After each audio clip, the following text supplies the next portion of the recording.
Salut les disciples. Je profite que le soleil est en train de se coucher, donc on a une jolie lumière pour tourner une petite vidéo. Donc j'espère que ça va durer assez longtemps et que j'ai le temps de dire tout ce que je veux vous dire dans ce Comment va la boxe d'octobre. Donc voilà, le mois s'est terminé et on va revenir un peu sur tout ce qui s'est passé, ou du moins ce qui m'a interpellé, ce qui m'a intéressé.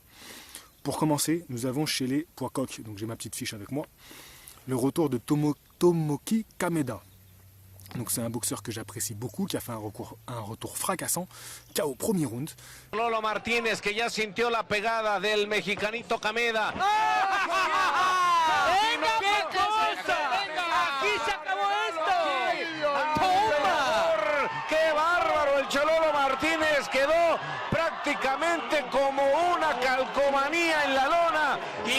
Et c'est vrai que depuis qu'il avait été battu par l'anglais Jamie McDonald, on ne le voyait plus trop, il a été battu 2 fois, donc même dans le combat revanche, il a été battu à nouveau, et depuis, il avait un petit peu disparu, et donc là, c'est son retour. Encore une fois au Mexique, c'est un boxeur qui a fait la majeure partie de sa carrière au Mexique, et c'est un boxeur donc japonais, et c'est assez particulier, c'est pour ça que son surnom est le Mexicain, justement.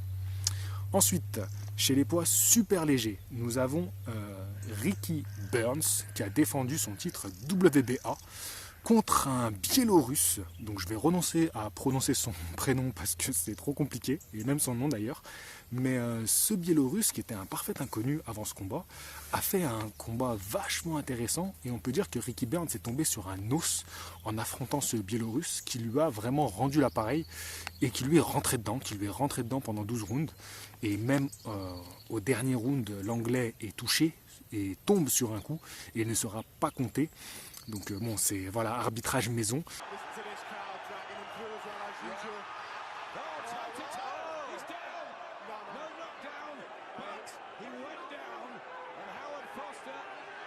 Et ce Biélorusse n'a rien envié à son adversaire, il a été impressionnant et j'espère le revoir bientôt. Ricky Burns, lui, on parle de lui pour affronter Adrian Broner. Donc je pense que ça donnera un combat très intéressant. Et ben voilà, parce qu'ils sont dans la même catégorie, et on sait qu'Adrian Broner, il aimerait bien retrouver une ceinture. Donc est-ce qu'il a le sérieux pour retrouver une ceinture? On verra ça. Ensuite, chez les poids moyens, nous avons David Lemieux, qui a signé un joli combat. Voilà, donc on parle de lui pour affronter Alvarez maintenant. Ça pourrait être un bon test pour Alvarez de rencontrer un vrai poids moyen. Et pour David Lemieux, c'est un très très beau challenge. Voilà, depuis qu'il a été battu par Golovkin, on sait qu'il essaye de revenir, et pourquoi pas retenter une chance mondiale. Bon, c'est un peu difficile pour lui de revenir après cette défaite, parce que contre Golovkin, beaucoup y ont laissé des plumes. Donc voilà, mais pourquoi pas, contre Alvarez, moi j'aimerais bien voir ça. Et je sais que David Lemieux a beaucoup de fans au Canada, et donc il sera suivi et il peut remplir des salles. Et puis c'est un boxeur qui donne du spectacle, il donne du show. Chez les lourds légers, nous avons Tony Bellet, qui a défendu son titre pour la première fois. Le combat en lui-même, il n'y a pas grand chose à dire, il a gagné par KO, mais ce qu'on retiendra de cette soirée, c'est qu'il s'est jeté dans la foule sur David Haye. David Haye qui est chez les poids lourds maintenant, depuis quelques années maintenant.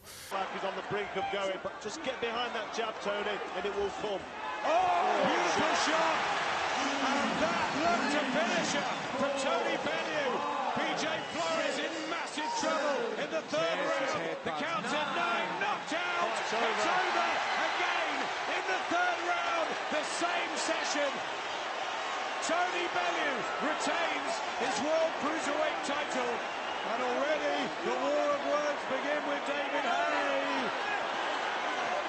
And the emotions coming out, and we don't need this at ringside, we just need a bit of calm. The adrenaline is going through Tony Bellew, and Dave Colwell just calming him down. He has retained his world title, that's what's important. And BJ Flores fails to get through the 3rd round.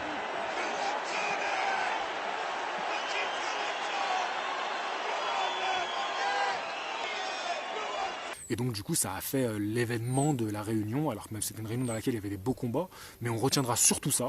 Et l'image a fait le tour des réseaux sociaux, et on parlait que de ça, voilà, oh là là, voilà, il veut se battre contre David Haye, et donc beaucoup de gens appellent à ce qu'il y ait ce combat. De toute façon, David Haye, toute sa carrière, c'est ça, c'est du buzz, c'est que du buzz depuis qu'il est monté chez les lourds, parce qu'avant, c'est un boxeur que j'aimais beaucoup, et maintenant, il fait que du buzz. Contre Derek Chisora, il a fait du buzz, contre les Klitschko, il a fait du buzz, et voilà, c'est tout, du buzz tout le temps, et on attend de le voir vraiment dans un très beau combat, dans un très grand combat, et moi je suis un peu déçu avec ce boxeur. Donc qui rencontre Tony Bellet, ça fera une jolie affiche en Angleterre. Je pense qu'il va détruire Bellet rapidement, parce que passer des lourds légers aux lourds, il n'y a pas beaucoup de boxeurs qui en sont capables, en tout cas capables de tenir la distance. On a bien vu Mormek, comment il s'est fait éclater contre Klitschko. David Haye, lui, c'était pas mal. Il y a Holyfield aussi qui est un très bon exemple. Mais voilà, peu de boxeurs tiennent la distance chez les lourds. Ensuite, je vous parlerai du combat entre Juan Manuel Lopez et Wilfredo Vasquez Jr. qui s'est terminé en sucette totale. That's been his weapon of choice the whole fight, Juan Lopez. And now it's free shots. Vasquez has no answer. He's not getting close enough to hold. But the referee's on top of the action. Yo, you don't stop a And fight Vasquez like that. goes down while Even though trying that was to a lot grab of the top unanswered rope. punches. The referee stops the fight immediately. I would like to have seen him to give Vasquez at least the chance to get up or show that he wasn't as badly hurt as it looked. Well, I guess he's justified, because after 7 unanswered punches, you could stop the fight, but yo, that nigga fought 11 rounds, B. Like, you gotta let him do his Look thing. at Lopez really No, started coming Oh, they gonna do. Oh, the corner man hit him first. and that action was Oh my God. unbelievable.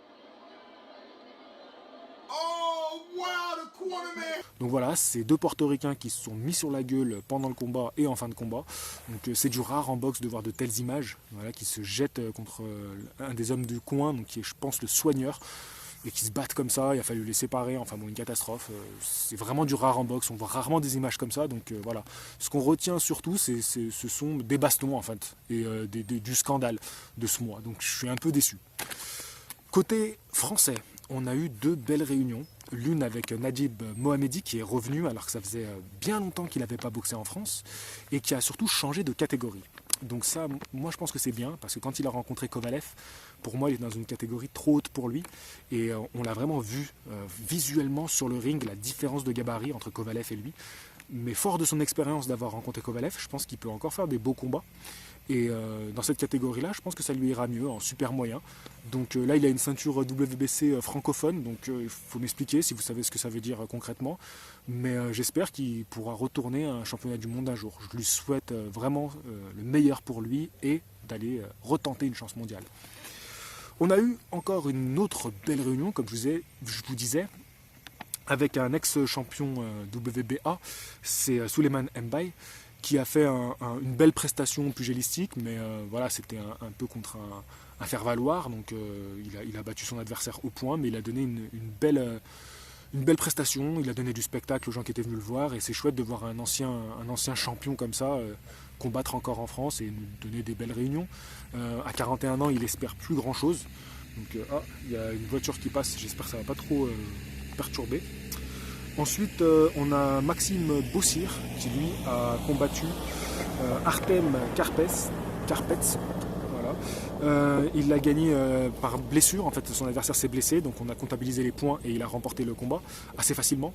Maintenant, il a défié ouvertement Cédric Vitu, qui est notre champion d'Europe. Donc ouais, ça serait chouette à voir. Je pense que Vitu est quand même au-dessus. Mais pourquoi pas, Maxime Bossir, il est jeune. On attend beaucoup de lui. Donc c'est un challenge qu'il doit relever absolument. Cédric Vitu, donc en parlant de ça, donc pour les combats à venir, voilà, j'en ai terminé pour ce mois d'octobre, donc qui était assez pauvre en boxe, mais voilà, il y a quand même toujours des choses à voir.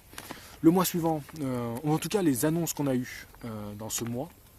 Donc on a eu comme annonce Johan Duhaupas contre Carlos Takam. Voilà, c'est tombé. Takam devait rencontrer Ortiz. Finalement, c'est tombé à l'eau. Je ne sais pas pour quelle raison. Et finalement, c'est Johan Duhaupas et Carlos Takam qui vont s'affronter pour devenir challenger officiel de WBC. Donc si Johan Duhaupas bat Carlos Takam, nous aurons une revanche entre Wilder et Duhaupas.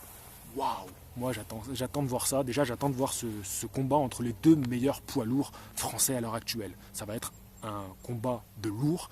C'est des gars qui y vont, qui vont au charbon, qui vont se rendre les coups. Donc il ne va pas avoir de fuite. Voilà, ça ne va pas être ce genre de boxeur qu'on voit virevoltant, esquiver, enfin fuir le combat. Non, eux, ils vont y aller. Et je peux vous dire qu'on va avoir droit à du lourd. Cédric Viciu, je vous disais qu'il va combattre le 10 novembre dans une superbe affiche parce qu'il y aura 2 des boxeurs français que je considère comme les meilleurs de cette année avec Ivan Mendy et Cédric Viciu. Donc ça va être une super réunion de boxe sur Canal+. Donc merci aux chaînes comme l'équipe 21, Canal+, SFR5 qui passent des combats de boxe et grâce à ces chaînes-là, on peut suivre la boxe internationale. Et là, ils nous donnent en plus des belles réunions avec des boxeurs français. Donc à voir absolument le 10 novembre. Ensuite, l'info qui est tombée, c'est Kesterman contre Danny Garcia, donc duel d'invaincus. Danny Garcia, ça fait des années qu'on attend qu'il reprenne des noms un peu. Bon, il n'y avait plus trop de monde à prendre dans ces catégories-là, mais sa carrière est en suspens et pourtant il est toujours invaincu, il est toujours champion. Donc voilà, ce combat-là, attends, je vais vous dire ça, il est en mars. Et avant, Danny Garcia doit affronter Samuel Vargas. Donc encore une fois, on signe des gros combats en oubliant les petits noms qu'on a signés avant, parce que voilà, c'est que des petits noms. Par contre, je ne sais pas si ce combat va vraiment avoir lieu avec Vargas, qui devrait avoir lieu là en fin d'année, parce que sur le site BoxRec, il y a une petite annotation en dessous en disant que c'est pas trop sûr. Donc à voir, peut-être que ce combat-là sera annulé. En tout cas, si ce combat-là a lieu contre Vargas, contre Garcia et Vargas, je serai à fond pour Vargas, parce que je déteste ces champions qui signent d'autres combats alors qu'ils n'ont pas encore fait leur premier combat.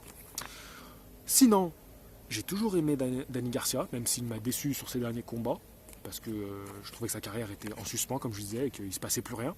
Mais c'est un boxeur que j'aime beaucoup, il a un crochet du gauche extraordinaire. Et Kesterman, je l'aime bien parce qu'il a aussi un sacré punch, et il a une belle technique de boxe, il est assez impressionnant à avoir boxé. Donc j'attends ce combat avec impatience. Kesterman, jusqu'à maintenant, ne m'a jamais déçu. Il a pris les boxeurs qu'il devait prendre, et son dernier combat contre Porter était super. Donc Danny Garcia, Kesterman, ça va être le gros combat de ce début d'année 2017. Pour finir, Bernard Hopkins.